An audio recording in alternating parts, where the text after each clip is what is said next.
Hi friends, welcome back to my channel ladies fashion ಲೋಕ. ಇವತ್ತೊಂದು ಸಿಂಪಲ್ಲಾಗಿ ತುಂಬಾ ಚೆನ್ನಾಗಿ ಕಾಣಿಸುವಂಥ ಸ್ಯಾರಿ ಕುಚ್ಚು ಡಿಸೈನ್ನ ಹೇಳ್ಕೊಡ್ತಾ ಇದ್ದೀನಿ. ನೋಡಿ, ಸ್ಯಾರಿ ರಾಣಿ ಪಿಂಕಲ್ಲಿದೆ ಮತ್ತು ಅದಕ್ಕೆ ಸೆರಗು ಗ್ರೀನ್ ಕಲರ್ ಕಾಂಬಿನೇಷನಲ್ಲಿದೆ. ಸೊ ಈ ಡಿಸೈನಿಗೆ ನಾವು ಹೇಗೆ ಕುಚ್ಚು ಹಾಕೋಣ ಅಂತ ನೋಡೋಣ ಬನ್ನಿ. ನೋಡಿ, ಕುಚ್ಚು ಹಾಕೋದಕ್ಕೆ ನಾನು ಇಷ್ಟು ಐಟಮ್ನ ತಗೊಂಡಿದ್ದೀನಿ. ಸೊ 2 ಕಲರ್ ಥ್ರೆಡ್ದು ಸಿಲ್ಕ್ ಥ್ರೆಡ್ ತಗೊಂಡಿದ್ದೀನಿ. ಬಾಡಿ ಮತ್ತು ಸೆರಗದು ಪಲ್ಲುದೇನಿದೆ ಅದು 2 ಕಲರ್ದು ನಾನು ಸಿಲ್ಕ್ ಥ್ರೆಡ್ ತಗೊಂಡಿದ್ದೀನಿ.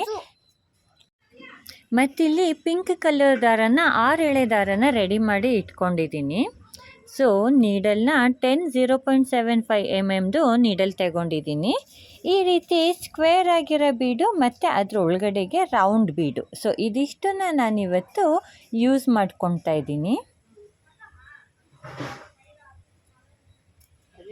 ಮೊದಲಿಗೆ ಸೀರೆಗೆ ನಾನು ಒಂದು ಸಾರಿ ಲಾಕ್ ಮಾಡ್ಕೊಳ್ತೀನಿ.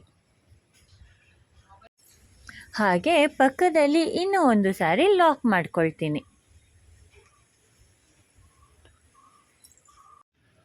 ಮತ್ತು ಇವಾಗ ಚೈನ್ಗಳನ್ನ ಹಾಕ್ಕೊಳ್ತೀನಿ. 1 2 2 ಚೈನ್ಗಳನ್ನ ಹಾಕ್ಕೊಂಡು ನೀಡಲ್ ಮೇಲೆ ಒಂದು ಸಾರಿ ದಾರ ಸುತ್ಕೊಳ್ತೀನಿ. ಅದ್ರ ಪಕ್ಕದಲ್ಲಿ ಇಲ್ಲ ಒಂದು ಚೈನ್ ಗ್ಯಾಪ್ ಕೊಟ್ಟು ನಾನು ಸೀರೆಗೆ ನೀಡಲ್ನ ಹಾಕಿ ಥ್ರೆಡ್ನ ತಂದು 2 ದಾರ ಒಂದು ಮಾಡ್ಕೊಳ್ತೀನಿ ಮತ್ತು ಉಳಿದಿದ್ದ 2 ದಾರನ ಒಂದು ಮಾಡ್ಕೊಳ್ತೀನಿ. ಇವಾಗ 3 ಚೈನ್ಗಳನ್ನ ಹಾಕ್ಕೊಳ್ತೀನಿ. 3 ಚೈನ್ ಹಾಕ್ಕೊಂಡಾದ್ಮೇಲೆ ಈ 2 ಚೈನು ಮತ್ತು ಕಂಬ ಏನಿತ್ತು ಅದರ ಒಳಗಡೆಗೆ ನಾನು ಲಾಕ್ ಮಾಡ್ಕೊಳ್ತೀನಿ. ನೋಡಿ, ಮತ್ತೆ ನಾನು ತೋರಿಸ್ತೀನಿ.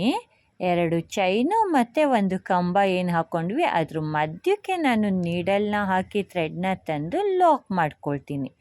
ಸೊ ಇಲ್ಲಿ ಪೀಕಾಟ್ ಡಿಸೈನ್ ಆಗುತ್ತೆ ನಮಗೆ. ನಾನಿಲ್ಲಿ ಕಂಬನ ತುಂಬ ಹತ್ತಿರದಲ್ಲೇ ಹಾಕ್ಕೊಂಡ್ಬಿಟ್ಟಿದ್ದೀನಿ. ನೀವು ಒಂದು ಚೈನಷ್ಟು ಗ್ಯಾಪ್ ಕೊಟ್ಟು ಕಂಬನ ಹಾಕ್ಕೊಳ್ಳಿ. ಮತ್ತೆ ನೀಡಲ್ ಮೇಲೆ ಒಂದು ಸಾರಿ ದಾರ ಸುತ್ಕೊಳ್ತೀನಿ.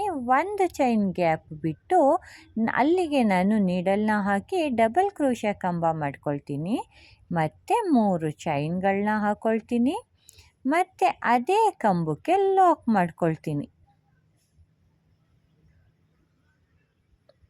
ಮತ್ತು ನೀಡಲ್ ಮೇಲೆ ಒಂದು ಸಾರಿ ದಾರ ಸುತ್ಕೊಳ್ತೀನಿ. ನೋಡಿ, ಇಲ್ಲಿ ಒಂದು ಚೈನ್ ಗ್ಯಾಪ್ ಅಷ್ಟು ಬಿಟ್ಟು ನೆಕ್ಸ್ಟಿಗೆ ನಾನು ನೀಡಲ್ನ ಹಾಕಿ ಥ್ರೆಡ್ನ ತರ್ತೀನಿ. ತುಂಬ ಹತ್ತಿರ ಹಾಕ್ಕೊಂಡ್ಬಿಟ್ರೆ ಇಲ್ಲಿ ನಮಗೆ ಪಿಕಾಟ್ ಡಿಸೈನು ನೀಟಾಗಿ ಕಾಣಿಸೋದಿಲ್ಲ. ಹಾಗಾಗಿ ಸುಮಾರು ಒಂದು ಚೈನಷ್ಟು ಗ್ಯಾಪ್ ಆದ್ರೂ ನಾವು ಕೊಟ್ಟು ನೆಕ್ಸ್ಟ್ ಕಂಬನ ಹಾಕ್ಕೊಳ್ಬೇಕಾಗುತ್ತೆ. ಕಂಬ ಹಾಕ್ಕೊಂಡಾದ್ಮೇಲೆ 3 ಚೈನ್ ಹಾಕ್ಕೊಂಡು ಅದೇ ಕಂಬಕ್ಕೆ ನಾವು ಲಾಕ್ ಮಾಡ್ಕೊಳ್ಬೇಕು. ಮತ್ತೆ ನೀಡಲ್ ಮೇಲೆ ಒಂದು ಸಾರಿ ದಾರ ಸುತ್ಕೊಳ್ತೀನಿ. ಒಂದು ಚೈನ್ ಗ್ಯಾಪ್ ಬಿಟ್ಟು ನೆಕ್ಸ್ಟಿಗೆ ನಾನು ನೀಡಲ್ನ ಹಾಕಿ ಥ್ರೆಡ್ನ ತಂದು 2 ದಾರ ಒಂದು ಮಾಡ್ಕೊಳ್ತೀನಿ ಮತ್ತು ಉಳಿದಿದ್ದ 2 ದಾರನ ಒಂದು ಮಾಡ್ಕೊಳ್ತೀನಿ. ಮತ್ತು 3 ಚೈನ್ಗಳನ್ನ ಹಾಕ್ಕೊಳ್ತೀನಿ. ಅದೇ ಕಂಬದ ಗ್ಯಾಪಿಗೆ ನಾನು ಲಾಕ್ ಮಾಡ್ಕೊಳ್ತೀನಿ. ಇಲ್ಲಿ ನಾವು ಒಂದು ಸಾರಿ ಡಬಲ್ ಕ್ರೋಶೆ ಕಂಬಗೆ ಒಂದು ಸಾರಿ ಪೀಕಾಟ್ ಡಿಸೈನ್ನ ಮಾಡ್ಕೊಳ್ತಾ ಇರುವಂಥದ್ದು. ಈ ಡಿಸೈನು ನೋಡೋದಕ್ಕೆ ತುಂಬ ಅಂದರೆ ತುಂಬಾ ಸಿಂಪಲ್ ಆಗಿರುತ್ತೆ ಫ್ರೆಂಡ್ಸ್, ಆದರೆ ತುಂಬಾ ಚೆನ್ನಾಗಿ ಕಾಣಿಸುತ್ತೆ. ಸೊ ನಮಗೆ ಇಲ್ಲಿ ಕಂಬಗಳನ್ನ ಎಷ್ಟು ಬೇಕು ಅಷ್ಟಕ್ಕೆ ನಾವು ಹಾಕ್ಕೊಳ್ಬೋದು. ನೀವು 5 ಕಂಬಗಳನ್ನ ಬೇಕಂದ್ರೂ ಹಾಕ್ಕೊಳ್ಬೋದು, ಇಲ್ಲ 6 ಬೇಕಂದ್ರೂ ಹಾಕ್ಕೊಳ್ಬೋದು. ನಾನಿಲ್ಲಿ 7 ಕಂಬಗಳನ್ನ ಹಾಕ್ಕೊಳ್ತಾ ಇದ್ದೀನಿ. 7 ಕಂಬಗಳನ್ನ ಹಾಕ್ಕೊಂಡು ಒಂದು ಬೀಡನ್ನ ಆ್ಯಡ್ ಮಾಡ್ಕೊಳ್ತೀನಿ. ನೋಡಿ, ನೀಡಲ್ ಮೇಲೆ ಒಂದು ಸಾರಿ ದಾರ ಸುತ್ಕೊಳ್ತೀನಿ.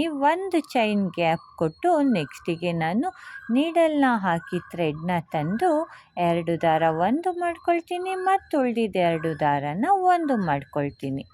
ಮತ್ತು 3 ಚೈನ್ಗಳನ್ನ ಹಾಕ್ಕೊಳ್ತೀನಿ. ಅದೇ ಕಂಬಕ್ಕೆ ನಾನು ಲಾಕ್ ಮಾಡ್ಕೊಳ್ತೀನಿ. ನೋಡಿ, ಕಂಬಗಳು ಹಾಕಿದ ಮೇಲೆ ನಮಗೆ ಈ ರೀತಿ ಬರುತ್ತೆ. ಒಟ್ಟು 6 ಕಂಬಗಳಾಗಿದೆ. ಮತ್ತು ಇನ್ನೊಂದು ಕಂಬ ಮಾಡ್ಕೊಳ್ತಾ ಇದ್ದೀನಿ. ಒಂದು ಚೈನ್ ಗ್ಯಾಪ್ ಕೊಟ್ಟು ನಾನು ನೆಕ್ಸ್ಟಿಗೆ ನೀಡಲ್ನ ಹಾಕಿ ಥ್ರೆಡ್ನ ತಗೊಂಬರ್ತಾ ಇದ್ದೀನಿ. 2 ದಾರ ಒಂದು ಮಾಡ್ಕೊಳ್ತೀನಿ ಮತ್ತು ಉಳಿದಿದ್ದ 2 ದಾರ ಒಂದು ಮಾಡ್ಕೊಳ್ತೀನಿ. ಮತ್ತು 3 ಚೈನ್ಗಳನ್ನ ಹಾಕ್ಕೊಂಡು ಅದೇ ಕಂಬಕ್ಕೆ ನಾನು ಲಾಕ್ ಮಾಡ್ಕೊಳ್ತಾ ಇದ್ದೀನಿ. ನೋಡಿ, ಒಟ್ಟು 7 ಕಂಬಗಳಾಗಿದೆ. 1 2 3 4 5 6 7. 7 ಕಂಬಗಳಾದಮೇಲೆ ನಾನು ಥ್ರೆಡ್ನ ಸ್ವಲ್ಪ ಮೇಲೆ ಮಾಡ್ಕೊಳ್ತೀನಿ. ಥ್ರೆಡ್ನ ಮೇಲೆ ಮಾಡ್ಕೊಂಡಾದ್ಮೇಲೆ ನಾನು ನಿಮಗೆ ಮೊದಲಲ್ಲೇ ತೋರಿಸಿದ್ನಲ್ಲ, ಈ ರೀತಿ 2 ಬೀಡ್ಗಳನ್ನ ನಾನು ಹಾಕ್ಕೊಂಡಿದ್ದೀನಿ. ಸೊ ನೀಡಲ್ಗೆ ಹಾಕ್ಕೊಂಡ್ರೆ ನಮಗೆ ತುದಿಯಲ್ಲಿ ಸ್ವಲ್ಪ ಅಷ್ಟೇ ನೀಡಲ್ದು ಮೂತಿ ಇರುತ್ತೆ. ಸೊ ನೀಟಾಗಿ ಎಲ್ಲ ಥ್ರೆಡ್ಡು ಕೂಡ ನಮಗೆ ಆ ಬೀಡ್ ಒಳಗಡೆ ಬರೋ ಹಾಗೆ ನಿಧಾನವಾಗಿ ತಳ್ಕೊಳ್ಬೇಕಾಗುತ್ತೆ. ಒಂದೊಂದು ಸಾರಿ ಎಲ್ಲ ಥ್ರೆಡ್ಡು ಕೂಡ ಒಟ್ಟಿಗೆ ಬರೋದಿಲ್ಲ. ಆವಾಗ ನಾವು ರಿಮೂವ್ ಮಾಡಿ ಮತ್ತೆ ಹಾಕ್ಕೊಳ್ಬೇಕಾಗುತ್ತೆ. ನೋಡಿ, ಇವಾಗ ಕರೆಕ್ಟಾಗಿ ಎಲ್ಲಿಗೆ ಬರುತ್ತೆ ಅಲ್ಲಿಗೆ ನಾನು ಮತ್ತೆ ಸೀರೆಗೆ ಡಬಲ್ ಕ್ರೋಶೆ ಕಂಬನ ಮಾಡ್ಕೊಳ್ತೀನಿ. ನೀಡಲ್ ಮೇಲೆ ಒಂದು ಸಾರಿ ದಾರ ಸುತ್ತಕೊಂಡು ಎಲ್ಲಿಗೆ ಬರುತ್ತೆ ಅಲ್ಲಿಗೆ ನಾನು ಡಬಲ್ ಕ್ರೋಶೆ ಕಂಬ ಮಾಡಿಕೊಂಡು ಇಲ್ಲಿ ಕೂಡ ನಾನು 3 ಚೈನ್ಗಳನ್ನ ಹಾಕ್ಕೊಳ್ತೀನಿ. 3 ಚೈನ್ನ ಹಾಕ್ಕೊಂಡು ಅದೇ ಕಂಬಕ್ಕೆ ನಾನು ಲಾಕ್ ಮಾಡ್ಕೊಳ್ತೀನಿ. ಇಲ್ಲಿ ನಾವು ಬೀಡ್ ಲಾಕ್ ಮಾಡಿಲ್ಲ. ಸೊ ಎಲ್ಲೂ ನಾನು ಬೀಡ್ ಲಾಕ್ ಮಾಡೋದಿಲ್ಲ. ಸೊ ಬೀಡನ್ನ ಆ್ಯಡ್ ಮಾಡಿ ಆದಮೇಲೆ ಡೈರೆಕ್ಟಾಗಿ ನೀಡಲ್ ಮೇಲೆ ಒಂದು ಸಾರಿ ದಾರ ಸುತ್ತಕೊಂಡು ಡಬಲ್ ಕ್ರೋಶೆ ಕಂಬ ಹಾಕಿ ಆಮೇಲೆ 3 ಚೈನ್ಗಳನ್ನ ಹಾಕಿ ಅದೇ ಕಂಬಕ್ಕೆ ಲಾಕ್ ಮಾಡ್ಕೊಳ್ತೀನಿ. ನೋಡಿ, ನಾವು ಮೊದಲಲ್ಲಿ ಎಷ್ಟು ಕಂಬಗಳನ್ನ ಹಾಕ್ಕೊಂಡಿದ್ವಿ, ಬೀಡ್ ಆದಮೇಲೆ ಕೂಡ ಅಷ್ಟೇ ಕಂಬಗಳನ್ನ ಹಾಕ್ಕೊಳ್ಬೇಕಾಗುತ್ತೆ. ಇಲ್ಲಿ ನಾವು ಕಂಬಗಳನ್ನ ಎಷ್ಟು ಬೇಕಂದ್ರೂ ಹಾಕ್ಕೊಳ್ಬೋದು. ಸೊ ನಮಗೆ ಕುಚ್ಚು ತುಂಬ ಹತ್ತಿರ ಬರಲಿ ಅನ್ನೋರು ನೀವು ಕಂಬಗಳನ್ನ ಸ್ವಲ್ಪ ಕಡಿಮೆ ಮಾಡಿಕೊಳ್ಳಿ. 4 ಅಥವಾ 5 ಹಾಕ್ಕೊಳ್ಳಿ. ಇಲ್ಲ ನಮಗೆ ಕುಚ್ಚು ಸ್ವಲ್ಪ ಕಡಿಮೆ ಬಂದ್ರೂ ಪರವಾಗಿಲ್ಲ ಅನ್ನೋರು ಇಲ್ಲಿ ಕಂಬಗಳನ್ನ ಸ್ವಲ್ಪ ಎಕ್ಸ್ಟೆಂಡ್ ಮಾಡ್ಕೊಳ್ಳಿ. 6 7 ಈ ರೀತಿ ಹಾಕ್ಕೊಂಡ್ರೆ ಸ್ವಲ್ಪ ಗ್ಯಾಪ್ ಕೊಟ್ಟು ನಮಗೆ ಕುಚ್ಚು ಬರುತ್ತೆ. ಈ ಡಿಸೈನು ತುಂಬಾ ಸಿಂಪಲ್ ಆಗಿರೋದ್ರಿಂದ ನಮಗೆ ತುಂಬ ಬೇಗ ಕೂಡ ಫಿನಿಶ್ ಆಗುತ್ತೆ ಫ್ರೆಂಡ್ಸ್. ಬಿಗಿನರ್ಸ್ ಕೂಡ ಈ ಡಿಸೈನ್ನ ತುಂಬ ಆರಾಮವಾಗಿ ಹಾಕ್ಕೊಳ್ಬೋದು. ಕಡಿಮೆ ದುಡ್ಡಿಗೆ ಕುಚ್ಚು ಕೇಳೋರಿಗೆ ಕೂಡ ನಾವು ಈ ಡಿಸೈನ್ನ ಹಾಕ್ಕೊಡ್ಬೋದು. ಸೊ ಡಿಸೈನು ಪೂರ್ತಿ ಹಾಕಿದ್ಮೇಲೆ ತುಂಬ ಅಂದರೆ ತುಂಬಾ ಚೆನ್ನಾಗಿ ಕಾಣಿಸುತ್ತೆ ಫ್ರೆಂಡ್ಸ್.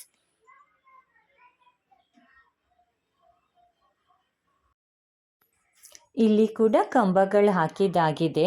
ಒಟ್ಟು 7 ಕಂಬಗಳು ಬಂದಿದೆ. ಸೊ ಬೀಡಿಂದ ಆ ಕಡೆ ಮತ್ತು ಈ ಕಡೆ 2 ಕಡೆ ನಾನು 7 ಕಂಬಗಳನ್ನ ಹಾಕಿ ಪೀಕೋ ಡಿಸೈನ್ ಮಾಡ್ಕೊಂಡಿದ್ದೀನಿ. ಸೊ ಇಲ್ಲಿ ನಮಗೆ ಪೀಕೋ ಡಿಸೈನ್ ಎಲ್ಲ ಒಂದೇ ಹೈಟಲ್ಲಿ ಬರಬೇಕು, ಕಂಬಗಳು ಕೂಡ ಒಂದೇ ಸಮವಾಗಿ ಬರಬೇಕು.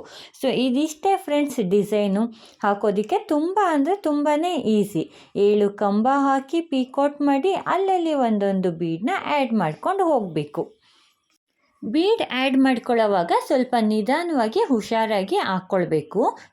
ಕೆಲವೊಂದು ಸಾರಿ ಈ ಸ್ಕ್ವೇರ್ ಬೀಡ್ ಒಳಗಡೆಗೆ ಥ್ರೆಡ್ನ ತರೋದು ಕಷ್ಟ ಆಗುತ್ತೆ. ಸೊ ನೀಡಲ್ ಕೂಡ ತುಂಬ ಚಿಕ್ಕದಾಗಿ ಸಿಕ್ಕಿರುತ್ತೆ ನಮಗೆ ಥ್ರೆಡ್ ಹಾಕ್ಕೊಳ್ಳಿಕ್ಕೆ. ಸೊ ಅದರಲ್ಲೇ ನಾವು ನಿಧಾನವಾಗಿ ಈಸಿಯಾಗಿ ಮೂವ್ ಮಾಡ್ಕೊಳ್ಬೇಕು. ನೋಡಿ, ಪೂರ್ತಿ ಕಂಪ್ಲೀಟ್ ಆದಮೇಲೆ ನಮಗೆ ಈ ರೀತಿ ಕಾಣಿಸುತ್ತೆ. ಸೊ 7 ಕಂಬಗಳು ಬಂದಿದೆ ಅಲ್ಲಿ, ಮತ್ತು 7 ಕಂಬಗಳಾದಮೇಲೆ ಒಂದು ಬೀಡು, ಅದರೊಳಗಡೆಗೆ ಒಂದು ರೌಂಡ್ ಬೀಡನ್ನ ಹಾಕ್ಕೊಂಡಿರುವಂಥದ್ದು. ಈ ಡಿಸೈನು ನೋಡೋದಕ್ಕೆ ಹೀಗೆ ಬರುತ್ತೆ. ಮತ್ತು ಈ ಸ್ಕ್ವೇರ್ ಶೇಪ್ದು ಬೀಡ್ ಏನಿದೆ ಆ ಬೀಡ್ಗೆ ನಾನಿಲ್ಲಿ ಕುಚ್ಚನ್ನ ಕಟ್ಕೊಂಡಿರುವಂಥದ್ದು. ಈ ತುದಿ ಬಂದಿದೆ ನೋಡಿ, ಈ ತುದಿಗೆ ನಾನು ಕುಚ್ಚನ್ನ ಕಟ್ಕೊಂಡಿದ್ದೀನಿ. ನಾನಿಲ್ಲಿ ಕುಚ್ಚನ್ನ ಕಟ್ಟೋದಕ್ಕೆ 127 ದಾರನ ಅಷ್ಟೇ ತಗೊಂಡಿದ್ದೀನಿ. ಸೊ 127 ದಾರನ ಡಬಲ್ ಮಾಡಿ ಕುಚ್ಚು ಕಟ್ಟಿದಾಗ ನಮಗೆ 247 ದಾರ ಆಗುತ್ತೆ. ಸೊ ನಿಮಗೆ ಇನ್ನೂ ತಿಕ್ಕಾಗಿ ಬೇಕು ಅಂದರೆ ನೀವು 200 ದಾರ ಬೇಕಂದ್ರೂ ತಗೊಂಡು ಕುಚ್ಚನ್ನ ಕಟ್ಕೊಬೋದು. ಸೊ ನನಗಿಲ್ಲಿ ಅಷ್ಟು ದಪ್ಪದು ಕುಚ್ಚು ಬೇಡ ಅಂತ ಹೇಳಿದ್ದಕ್ಕೆ ನಾನಿಲ್ಲಿ 127 ದಾರದಿಂದ ಮಾತ್ರ ಕುಚ್ಚನ್ನ ಕಟ್ಕೊಂಡಿದ್ದೀನಿ. ನೋಡಿ, ಸ್ಕ್ವೇರ್ ಶೇಪ್ದು ಬೀಡಿಗೆ ನಾನು ತುದಿಗೆ ಕುಚ್ಚನ್ನ ಕಟ್ಕೊಂಡಿದ್ದೀನಿ. ಸೊ ಈ ಡಿಸೈನ್ ನೋಡೋದಕ್ಕೆ ಎಷ್ಟು ಡೈರೆಕ್ಟಾಗಿ ತುಂಬ ಅಂದರೆ ತುಂಬಾ ಚೆನ್ನಾಗಿ ಕಾಣಿಸುತ್ತೆ ಫ್ರೆಂಡ್ಸ್. ನೀವು ಒಮ್ಮೆ ಮನೆಯಲ್ಲಿ ಟ್ರೈ ಮಾಡಿ ನೋಡಿ. ಮತ್ತು ಬಿಗಿನರ್ಸ್ ಕೂಡ ಈ ಡಿಸೈನ್ನ ಟ್ರೈ ಮಾಡಿ ನೋಡಿ. ತುಂಬಾ ಈಸಿಯಾಗಿರುತ್ತೆ ಮತ್ತು ತುಂಬ ಬೇಗನೆ ಮುಗಿಯುವಂಥ ಡಿಸೈನ್ ಇದು. ಸೊ ಫ್ರೆಂಡ್ಸ್, ಈ ಡಿಸೈನ್ ನಿಮಗೆ ಇಷ್ಟ ಆಗಿದ್ರೆ ಒಂದು ಲೈಕ್ ಕೊಡೋದನ್ನು ಮರಿಬೇಡಿ. ಹಾಗೆ ಸಬ್ಸ್ಕ್ರೈಬ್ ಮಾಡದೆ ನೋಡ್ತಾ ಇದ್ದರೆ ಒಂದು ಸಬ್ಸ್ಕ್ರೈಬ್ ಮಾಡ್ಕೊಂಡು ನೋಡಿ. ಮತ್ತು ನನ್ನ ಎಲ್ಲ ವೀಡಿಯೋಸ್ನ ನೋಟಿಫಿಕೇಷನ್ಗಾಗಿ ಬೆಲ್ ಐಕಾನ್ನ ಪ್ರೆಸ್ ಮಾಡೋದನ್ನು ಮರಿಬೇಡಿ. ಸೊ ಮುಂದಿನ ವಿಡಿಯೋನಲ್ಲಿ ಮತ್ತೆ ಸಿಗೋಣ ಫ್ರೆಂಡ್ಸ್. ಅಲ್ಲಿವರೆಗೂ ಟೇಕ್ ಕೇರ್.